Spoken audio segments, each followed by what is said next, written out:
such a diverse writer for both children and adults. And as an artistic person, I was thinking, is it kind of like you were writing kids' books and then you had this dark side, like Timothy Blake, that you wanted to explore but through literature? Yeah, well, I think I've been writing for kids and for adults for, more than 10 years, really. It's just that I've only recently managed to get the adult stuff published. So it's not like I've made any kind of switch. But I do think that there are things that you can't really talk about in children's literature without fear of... so I think everyone probably has a dark side. I hope it's not just me. But certainly there's things where you wouldn't want to say them in conversation with another person. When you first meet them. Yeah, or even after you've known them for a while, necessarily. But putting it in fiction, in fact, specifically putting controversial opinions into the mouth of a cannibal, then that's something you can easily distance yourself from and not back me, off. it's the character. Yeah. Right? It's hard for me to give you an example without defeating the purpose, because I'm obviously not comfortable talking about the things that I decided to put in. But a pretty safe example, I guess, is Timothy Blake in this book says some things about university education and how he thinks it's basically just a waste of time and money that is used as a scam to enforce the class system in the USA. But then, so I could explore that idea, but also have the woman he's talking to, Reese Thistle, mount objections to that and say, actually, I learned a lot in college, I made a lot of friends for life. So, and in the end, they're both right in a way, but it's very difficult to write an essay or to make a statement with all the necessary caveats that means you feel like you have to be on one side or the other, whereas with fiction you can explore all the sides at once. You said you had some things in common with Blake, but you kind of amped them up to the next level. Is it true for this novel as well, Hunter?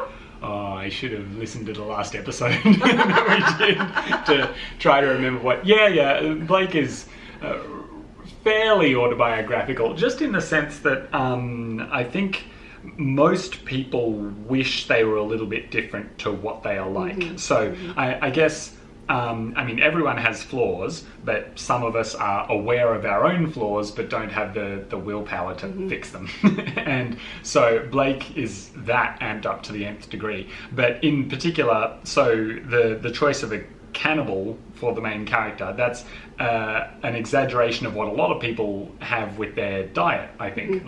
There is no more common example of people deciding to be one kind of person and then ending up being a different as there is when you decide, oh, I'm going to go on the 5-2 diet, or I'm going to quit sugar or something, and then 2 days later you're just hoovering in donuts when you're supposed to be fasting. I'll put on Instagram my quinoa salad and eat a donut. I've done that before. Exactly that. So, and I think it's when you have a bad habit, if it's something that you need to keep a secret as well, then that makes it even harder for some reason, because you're burdened by the need to keep that secret. So that's what Timothy Blake is. He's just kind of an exploration of those ideas of how who we are and who we wish we were are very different people, but knowing that isn't always enough to solve the problem. Now look, I'm such a massive Thistle fan. In fact, I want a story from her perspective. I said that. If you don't write one, I'm just going to start doing fan fiction. It would be fun, actually. Someone asked me if I'd written anything for adults that was sort of novella length for an audio-only publisher, and I was like, I haven't, but interesting. Thistle. I'm open to ideas. And seriously, it was so great to have her back in the story. Did you always continue to intend to continue the Blake Thistle thread? Well, Hangman was never supposed to have a sequel. It was supposed to be sort of a standalone. And in the original ending of Hangman, the original ending was a bit happier than the actual ending, without revealing what the actual ending is. He basically kind of realized that he cared more about Thistle than he did about eating people, and he quit eating people in order to be with Thistle, and they all supposedly, apparently, maybe live happily ever after. And that's not actually what happened. But so with my idea for when I decided to make it into a series, my idea was that Blake would be the only recurring character. It would just be him and a bunch of new people each time, sort of like the Jack Reacher books in that sense. But Thistle firstly, Thistle was such an interesting character that I didn't want to let her go. And secondly, she is what brings out the most interesting aspects of Blake. Blake isn't really interesting without her, I don't think. You need her as a counterpoint to, like, okay, so you're terrible because you've done all these terrible things, but also all these terrible things have happened to you, so it's okay, except it's clearly not, because all those terrible things happened to Thistle too, and she isn't anywhere near as bad as you are, so what's the deal there? And they kind of bring out the worst and the best in each other.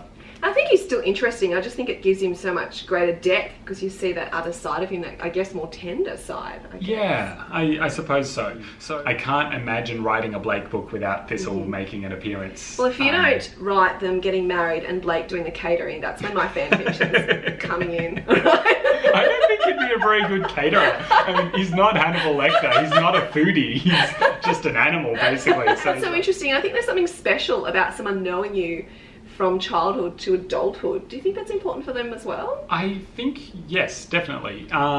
With not only these characters, but just in real life, you end up with this kind of, well, I guess a reputation that you can't change, but one that is likely to be justified if a person has known you for a long time. So certainly in my own life, whenever I'm doing an interview like this, well, you know me a bit better than an interviewer normally would, so this isn't the best example. But I'm always trying to sound like a genius, so as people will think that the book is a work of genius. Blow your cover, Jack. Thank you, I appreciate that. But the point is, if I'm talking to a friend who's known me for 20 years, they're not going to believe any of that. They're like, you're not a genius. I once saw you try to make nachos using cornflakes instead of corn chips. You're blowing your own cover here. Yeah, exactly.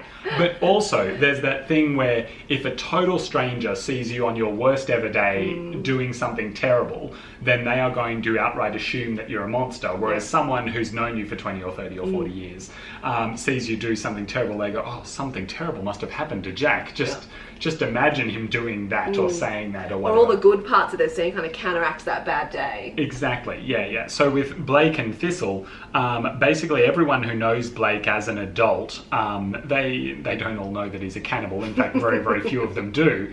But they still think he's, worse than dirt. Like, no one likes him. Yeah. Whereas Thistle, at least, having grown up with him and then lost touch, she sort of sees the child that he was and now the man that he is, and is willing to accept that there's something more under the surface and maybe not completely irredeemable. Yeah. And of course, I'm interested in sort of that predestination type thing, like if he was always doomed to be the person that he is because of that, or if he could have risen above it. Yeah, and it's such an interesting thing to explore, because I don't know that we have the answers. No, that's right. A question that is answerable. Unanswerable. Yeah, if it's but they're the most interesting, right? That's right. You don't want to write a book about a problem that can be solved. You just Google it and it's solved and you're done. Exactly. There you go. But without the only way forward, I think, for Thistle and Blake, yes, is if please write book 3 for me.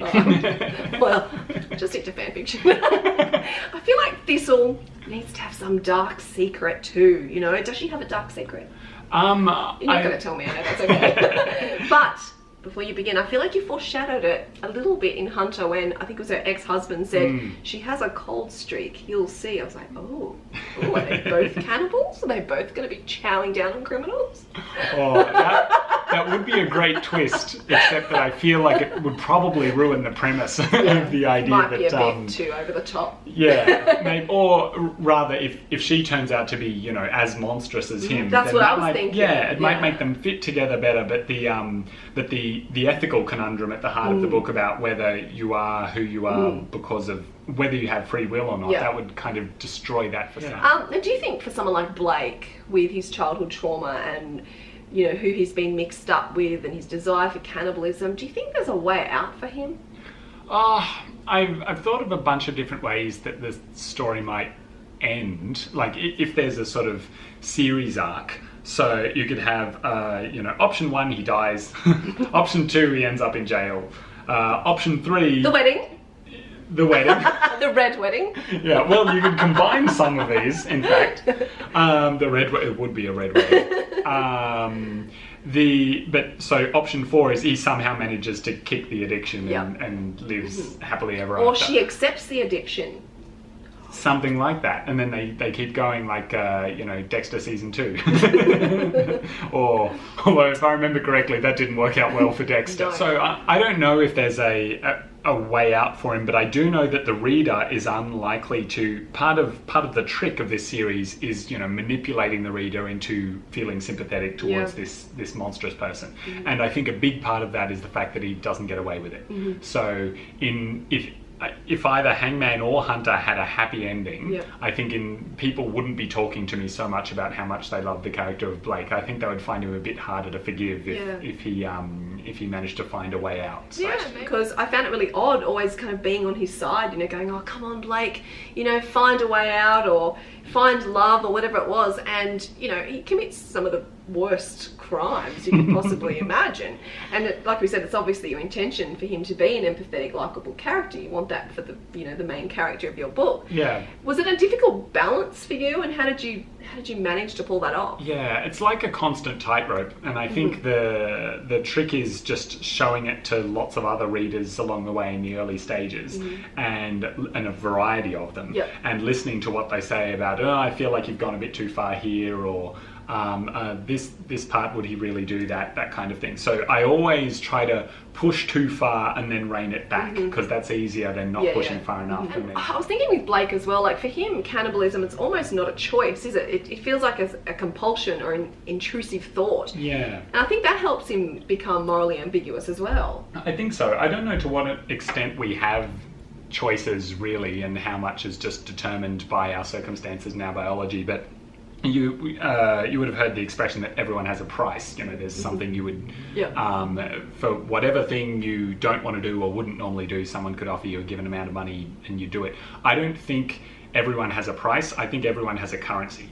I think there's some certain thing for which you would do absolutely anything else for. And so in Blake's case, Hunter begins with him being presented with something that he can't resist, which is a freshly dead human body. And he's like, okay, there are so many reasons for me not to take a bite out of this guy, so but many. Just one. What harm could it do? And then the harm it does is the remaining 400 pages of the book. And look, it might have been okay in the 50s when there was no DNA, but today you can't do that. That's right.